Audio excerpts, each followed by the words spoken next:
Hello students, स्वागत है आपका हमारे चैनल पढ़ो इंडिया पर। आज के अपने इस वीडियो में हम करेंगे कक्षा 3 की गणित की कार्यपत्रक नंबर 27 और हमें करना है पाठ नंबर 13 स्मार्ट चार्ट। चलिए शुरू करते हैं कार्यपत्रक को हल करना। प्रश्न नंबर 1 देखते हैं। नीचे दिए परिवारों के चित्रों को देखो और निम्न प्रश्नों के उत्तर दो। बच्चों, यहाँ पर 3 परिवारों के चित्र दे रखे हैं। हमने इनको नंबर दिया है परिवार 1, परिवार 2 और परिवार 3। परिवार 1 में एक आदमी, एक औरत और एक बच्चा है। परिवार 2 में आदमी, औरत और ये बच्चे और ये पालतू जानवर हैं। परिवार 3 के सदस्य इस पिक्चर में दिखाए गए हैं आपको। अब चलिए कुछ प्रश्नों के उत्तर देते हैं। पहला देखिए, हर परिवार में कितने सदस्य हैं? परिवार 1 में 3 सदस्य हैं, परिवार 2 में 7 सदस्य हैं, परिवार 3 में 8 सदस्य हैं। दूसरा देखिए, परिवार 3 में महिलाओं की संख्या। परिवार 3 में 4 महिलाएं हैं।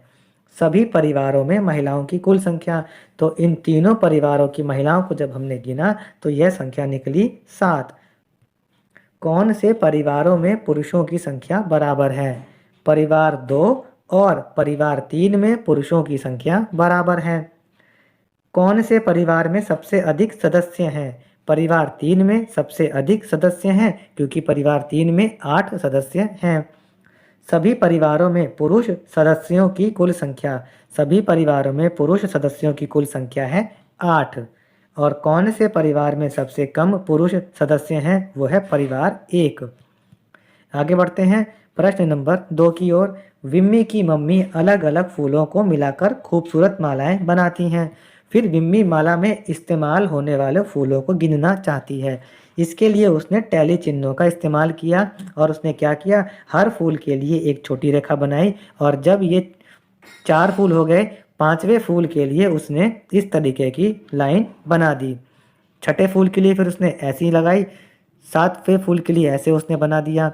तो चलिए अब यहाँ पर देखिए फूलों के नाम दे रखे हैं, उनके टैली चिन्ह जो विमी ने बनाए थे और यहाँ पर हमें उन फूलों की संख्या लिखनी है। तो गेंदे के फूल हैं, टैली चिन्ह में हमने देखा 5, 5 और 2, ये हो गए 12। गुलाब के फूल हैं 2, यहाँ पर फूलों की संख्या लिखी 2। चमेली के फूल हैं 5 और 3, 8, तो हमने चमेली के फूलों की संख्या यहाँ पर लिख दी। टैली चिन्हों का इस्तेमाल हम इसी तरीके से करते हैं। आगे देखते हैं प्रश्न नंबर 3। तारों की संख्याओं को टैली चिन्हों की मदद से दर्शाइए। यहाँ पर तारे बने हुए हैं बच्चों, आपको इनको गिन करके इनकी संख्या को टैली चिन्ह के द्वारा बताना है।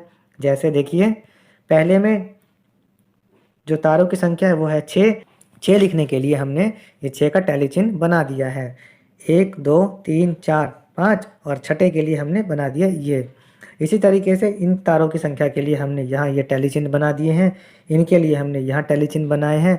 बच्चों, आप इस चित्र को देख करके अपनी अपनी कार्यपत्रक में ऐसे टैली चिन्ह बना सकते हैं। फिर देखिए प्रश्न नंबर 4। नीचे दी गई तालिका को देखो और निम्न प्रश्नों के उत्तर दो। यहाँ देखिए घर के प्रकार हैं और यहाँ पर गांव नंबर 1 दे रखा है और गांव नंबर 2 दे रखा है। टैली चिन्ह से बताया गया है कि गांव 1 में इन घरों की संख्या कितनी है और गांव 2 में इन घरों की संख्या कितनी है।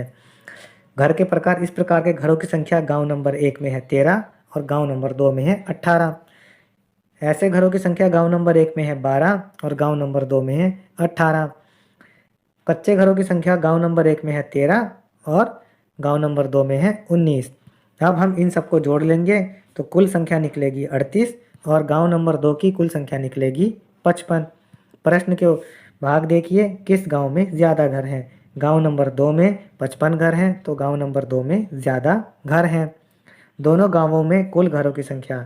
दोनों गांवों में कुल घरों की संख्या निकालने के लिए हम 38 और 55 को जोड़ देंगे, उत्तर आएगा 93। किस गांव में कम पक्के घर हैं? पक्के घर ये दिखाए गए हैं। गांव नंबर 1 में पक्के घर कम हैं, 12 हैं, तो हमारा उत्तर हुआ गांव नंबर 1। प्रश्न नंबर 5 देखते हैं। एक पासा लो और इसको 30 बार फेंको। हर बार फेंकने पर कौन सी संख्या आई उसको टैली चिन्ह की मदद से नीचे दी गई तालिका में बनाओ और तालिका को पूरा करना है। जैसे अगर 30 में से संख्या 1 6 बार आई तो यह इस तरह लिखी जाएगी। ये हमने 6 बार के टैली चिन्ह बना दिए और यहाँ लिखा 6 बार। इसी तरीके से जब हमने 500 को पलटा तो एक नंबर जो संख्या आई वो 6 बार आई और हमने इसके टैली चिन्ह इस तरीके से बना दिए। जब हमने 500 को 30 बार फेंका तो उसमें से 7 बार 2 आया, तो हमने 7 बार यहाँ लिखा, टैली चिन्ह बना दिए। 3 2 बार आया तो 2 का टैली चिन्ह यहाँ बना दिया। 4 आया 6 बार, 6 का टैली चिन्ह यहाँ बना दिया। 5 आया 4 बार तो 4 के टैली चिन्ह बना दिए और 6 आया 5 बार तो 6 के टैली चिन्ह बना दिए। प्रश्न नंबर 6 देखते हैं। एक कागज़ लो और इसको काटकर 4 लंबी पट्टी बनाओ इस तरीके से। इन पट्टियों को अपने घर के 4 सदस्यों की कलाई पर लपेटकर उनकी कलाई की मोटाई को नापो इस तरीके से। फिर बची हुई पट्टी को काटकर हटा दो। इन पट्टियों को नापो और इन पर सदस्य का नाम लिखो और इन पट्टियों को नीचे दिए अनुसार अपनी कॉपी में चिपकाओ और इन्हें देखकर निम्न प्रश्नों के उत्तर दो। देखते हैं कैसे प्रश्न है ये। पहला देखिए, ये पिताजी की जो पट्टी थी वो यहाँ पर हमने चिपका दी और उसको हमने सेंटीमीटर में नाप लिया। माँ की पट्टी हमने यहाँ चिपका दी, इसको सेंटीमीटर के हिसाब से नाप लिया। ठीक है, अब देखते हैं बच्चों प्रश्नों के उत्तर। पहला, पिताजी की कलाई का नाप माँ की कलाई के नाप से ज़्यादा है। देखिए, पिताजी की कलाई का नाप यहाँ पहुँचता है और माँ की कलाई का नाप नीचे पहुँचता है, तो माँ की कलाई का नाप कम है, पिताजी की कलाई का नाप ज़्यादा है। दूसरा, पिताजी की कलाई का नाप 15 सेंटीमीटर है। पिताजी की कलाई के नाप के लिए हमने इस वाले को देखा, यहाँ तक ला करके ये 15 पे आया, तो हमें उत्तर मिला पिताजी की कलाई का नाप 15 सेंटीमीटर है। मेरे और पिताजी की कलाई के नाप में 9 सेंटीमीटर का अंतर है। देखते हैं, पिताजी की कलाई का नाप था 15, मेरी कलाई का नाप निकला 6 सेंटीमीटर। 15 में से 6 घटाएं तो उत्तर आया 9 सेंटीमीटर। तो मेरे और पिताजी की कलाई के नाप में 9 सेंटीमीटर का अंतर है। आपके परिवार में सबसे पतली कलाई किसकी है? तो सबसे पतली कलाई मेरी है, क्योंकि मेरी ही पट्टी सबसे छोटी है। फिर देखिए, सबसे मोटी कलाई किसकी है? सबसे मोटी कलाई है पिताजी की, क्योंकि पिताजी की पट्टी सबसे लंबी है। बच्चों, यहाँ पर हमारी ये गणित की कार्यपत्रक समाप्त होती है। अन्य विषयों की कार्यपत्रक के लिए आप हमारे चैनल पढ़ो इंडिया को सब्सक्राइब करें और इस वीडियो को ज़्यादा से ज़्यादा लाइक और शेयर करना ना भूलें। धन्यवाद।